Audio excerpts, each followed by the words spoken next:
Okay, Charandeep Singh and Varun Daga, founder of Girik Capital, they both join us to talk markets, and we'll also explicitly talk about this lovely column they've written on biases. All of us have biases in life, but in stock markets, what are the biases investors have? We'll talk about it. Gentlemen, good morning. Thank you for joining us. Oh my God, we all are matching. It's blue for Charandeep, blue for Varun, blue for me. We should be worried about the men in blue who are playing cricket today. Yeah, unfortunately, that is not looking very good, the test match. Yep. But what have we learned from the Australian cricket series? Don't give up hope, even if you don't have a good start. But markets this year, I'm saying markets this year are off to a great start. We saw a mid-air turbulence, bit of a stumble and fumble pre-budget, and now it's back to winning ways.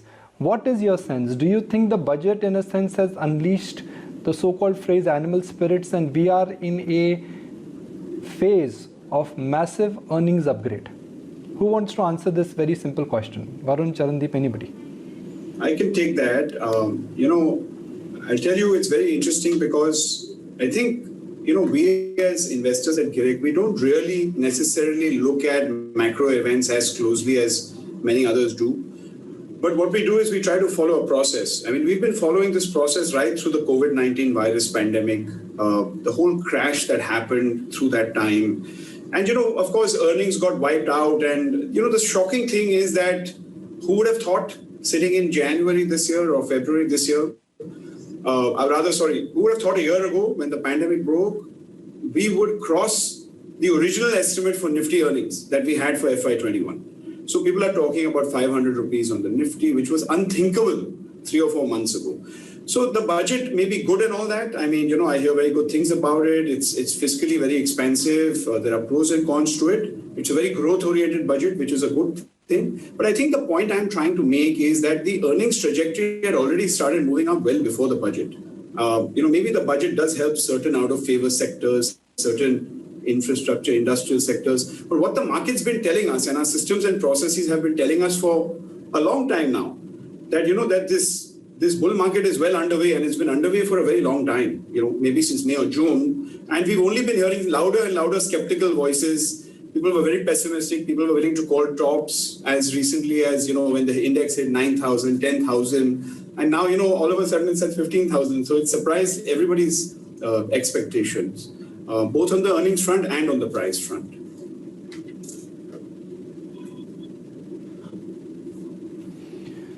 Well, on a point which I was, in a sense, just exploring and debating, that 2014, when Prime Minister Modi got elected for the first time, we went through a change of perception. That changed the P multiple. But for the first time, is there a serious scope of a earnings upgrade? There is nothing better for a fundamental investor when the earnings upgrade start rather than P multiple, which is based on perception and perhaps flows.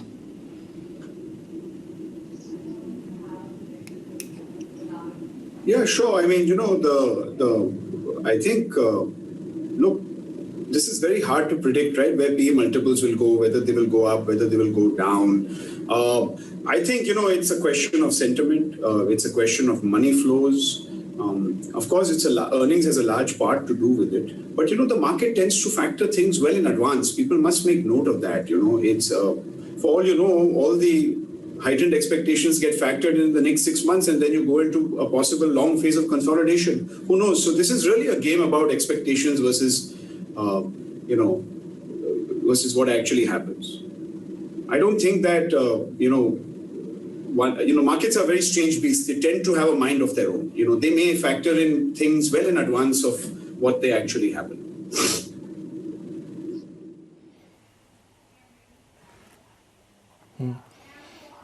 Varun, when we spoke last, you were excited about India Mart. What a run-up it's been for India Mart. How do you value a stock like India Mart in this kind of an environment when the business is looking solid, but so are prices? I think that's a great question, Nikunj, and good morning to all the viewers and to you too. And we're always glad to talk about India Mart. But I want to take you back to an example of the winner of the last bull market, Bajaj Finance. And I think something very similar happened with Bajaj Finance, because it was, and again, we picked that early, but we sold it early. We thought we were very smart. We 5x'd our money, and we sold it. And then we bought and sold again in the middle, but we could not ride the entire rally. And it was almost 100 bagger in that whole phase. So I think, learning from experience is that do not sell your winner too soon. Great companies have the ability to surprise you with earnings. And in the short run, many of these companies could look expensive. But when you look back 5 years later or 10 years later, probably, you would not find it as expensive as it seems today. So I think we are just following our process and trying to ride the winner as much as we can, and that's what we feel here, because the opportunity size is huge. The delivery on the earnings are greater than expectations, and we really think that they're on a very, very strong footing, and the industry tailwind is with them. So we keep our eyes open, and we try to follow a process. If something goes wrong, we will keep a track on the fundamentals and on the price.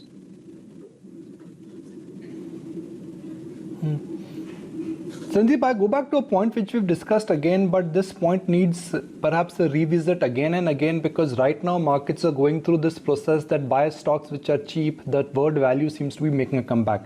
Your holdings are not based around P multiple, they are based on what Varun said. What is growing, buy it. If the runway is strong, in hindsight, we will look back and said that, look, that was a high growth company. But I'm intrigued to understand that why do you still have a stock like Cipla in your portfolio? Because this is not like the India Mart or the Jubilant Foodwork or L&T Infotech which you own. Well, we hope it becomes, no? I think the whole process is centered around finding those kind of winners that give you... See, we are portfolio managers. We have to build a portfolio.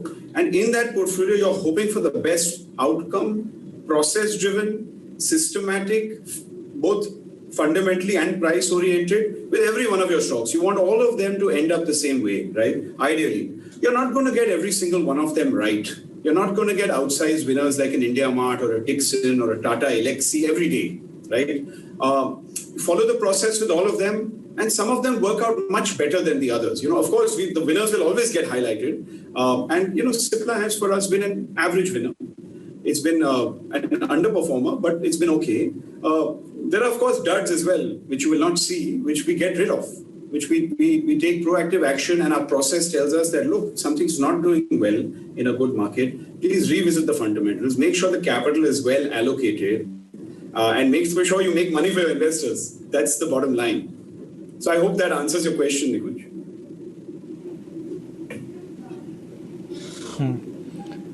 Varun, we spoke about Bajaj Finance, but we spoke about Bajaj Finance as an example where a stock has given you extraordinary returns, and it's difficult to find stocks like Bajaj Finance because it's a rare breed. It's a rare breed to find a stock like Bajaj Finance, Indigo, Bajaj Finance, DMart, HDFC Bank. They're a rarity to get in any decade. But if you, let's say, have to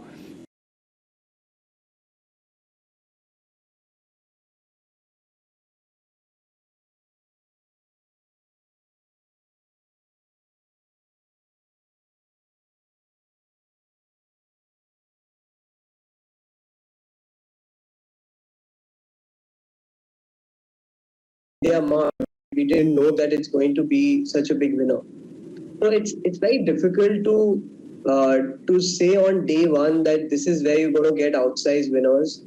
What you have to do is, again, we go back to the same thing. You have to put up a process which has the ability to throw up great winners and throw up the opportunities that can create great winners. So I think what's more important is that everybody in their portfolio would buy a winner at some point. Take an example of a Titan. I'm sure all of us at some point in time bought Titan in the last 2 decades, but there's only one guy who held it for the entire 20 years and made enormous wealth. So I feel that again, it's a process of riding winners. You could have losers in your portfolio. You will have losers in your portfolio. You will have winners in your portfolio, and some of them will become large winners. The idea is that, can you get over your biases? Can you get over your fears of that temptation to book a profit too early? So I think if one follows that process, there have been so many winners in the past decade. Apart from the names you mentioned, there'll be many more, and there will be many more. The idea is, do you have the framework? Do you have the emotions? Do you have the ability to hold on to them as they grow in wealth and as they make profits for you? Because it's very, very hard. It's probably one of the hardest thing to hold on to your winner, because you're always fearing, will I lose the profits which I made? So I think it's first to get over your own fears, and then I'm sure many multi-baggers will come in your portfolio and you'll be able to hold it. So, Charandeep, let's talk about biases. Varun has given me a prompt to now move to the second part of our interaction, which is biases. In your article, you're making an important point that we all suffer with what is called as confirmatory bias. Can I use this example against you and say that, look, you are a bull and perhaps you're looking at confirmatory bias signals by only looking at good things and not the bad things? How does this work? I'll tell you what it is. I'll take a step back. I want to make one quotation which I think is going to be value added for all your viewers first, and then I will answer your question. So I'm not avoiding your question. A lot of people this is from Charlie Munger, right? And this is an inspiration. He says a lot of people with high IQs are terrible investors because they've got terrible temperaments. You need to keep raw, irrational emotion under control. So I think this is what really was the driving force for writing this article. Something that is which is a subject very close to our heart. Human beings tend to make really stupid decisions with their investments, and we would like that they do not. And they are process oriented and systematic. Now, coming to your question about, are we falling for that trap? I think not, because, I'll tell you, the very ethos of Girik is to be process oriented and system oriented. So when we build our portfolio, we have a process which is system driven, which throws out which are the best performing sectors and which are the best performing stocks within those sectors. And that is where we allocate capital. We do all our fundamental research only within those sectors. We do not look outside. Right? So as long as we have a combination of price, strength, and fundamentals, we will buy and we will continue to hold. The second part of our framework and process, which is again what we mentioned in the article, to overcome these biases, make sure your process works, build awareness that you are following a process, build awareness that you are not falling trap to the regular chatter in the market, or should I take profits before a budget? The budget could be bad, or before election I may sell, BJP might lose. These things ignored, please. They make no difference in the long term, I promise you. So the second part of our process, I was saying, was taking losses. When you are wrong, are you brave enough to identify it and say, look, I bought Bharti or I bought Reliance, I invested a lot of capital into telecom, but it didn't really work out for me within the time frame that I desired. Something went wrong. Do I have the framework to downsize my position and make sure my capital is allocated in the best place? So I think there are two elements to our process here. So I think the confirmation bias part is taken care of by good quality risk management systems. You have to have that run separately and parallelly. And then you can say that you can fight these biases. Okay. Varun, another very important bias is recency bias, and that is where I think a lot of fundamental investors, they get trapped. US-based big tech has worked well, which means it will continue to do well. Of late, pharma and IT have done well, that means they'll continue to outperform. Of late, mega caps have done well, don't buy small caps. How would you avoid recency bias in your portfolio? Because some would argue that in your portfolio, you are tilted towards tech. And maybe that is an indication that a tech trade has worked, so you're buying tech stocks? Yeah. No, that's a great question, and I think recency bias is a very, very relevant bias, and a lot of people don't even understand this bias because you're so used to what's happened in the recent past, whether it's a crash or a rise, that you completely miss that it is actually a bias and it's one of your emotions. So, like we saw the recent fall in the market, and after that, nobody could catch the rise because they were so scared of the next fall. And everybody thought that there will be another correction and we'll go back to the same levels. And everybody missed one of the, and most of the people missed one of the biggest rally in the recent probably a decade. You're absolutely right. You know, we fall trapped in these recency biases. A lot of our investors have called us recently that do you invest in the U.S. markets just because U.S. markets are doing well? Do you have a process that you should look at U.S. markets and this and that? So it's again recency bias. So the idea for us is we got to be aware that these are biases, and we got to overcome these biases through process. What Charandeep talked about is that we could have some of these stocks in our portfolio which were winners of the past. Like Reliance is a great example. Like we made money in Reliance, but and it became a large part of our portfolio. But once it showed signs that it was not doing as well as we expected, we started trimming it. In spite of us coming on TV and talking such highly of Reliance, and it might actually happen. But when we are managing public money, we got to come over our own emotions. A process needs to supersede our own biases. So I could be having a confirmation bias. Oh, how can we trim Reliance? We went on TV and said that it's going to be such a large company. But the idea is when the process tells us that you have to trim it, you have to trim it. So we got to you have to have processes, Nikunj, to make sure that you do not fall yourself in some of these biases traps. And recency bias is one of the biggest trap which we feel investors fall into. Sanjeev, before I wrap, I'm just using another portfolio stock of yours for illustrative purposes, Tata Elxsi. It's a stock which has given absolutely phenomenal returns, and not from the recent low. Even last 3 years before the pandemic and post-pandemic, you got to bite your fingers to see what kind of return a technology company, which is a 20-year-old company, has suddenly given. How would this entire theory of recency bias not fit in there? Because if you're buying it now, it means that you think it's a long way to go. But this is one trade which has worked in the past. How would you avoid that temptation with a stock like Tata Elxsi? So again, I think the recency bias needs to be well understood. You see, when we take a decision to enter a stock, right, it shows up on our screeners. Once it shows up on our screeners, we do the fundamental work, and we have to have clarity about the earnings tailwind and the leadership of the business. When we have that, we size our position accordingly based on liquidity, based on how much exposure we have to the overall industry. So say, for example, if we are in IT services, we won't cross a certain percentage overall.